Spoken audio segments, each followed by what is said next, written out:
Hello friends, welcome to a new lecture today, and in this lecture let us now learn about some congenital anomalies which are important.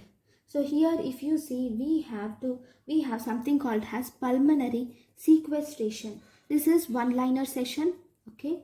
This pulmonary sequestration is a separate mass of lung tissue which is developed. It is of two types. We have intralobar sequestration and we have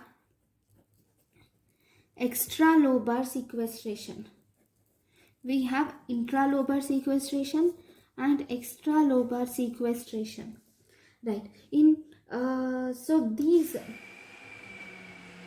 sequestration is just two types. We have intralobar sequestration and extralobar sequestration.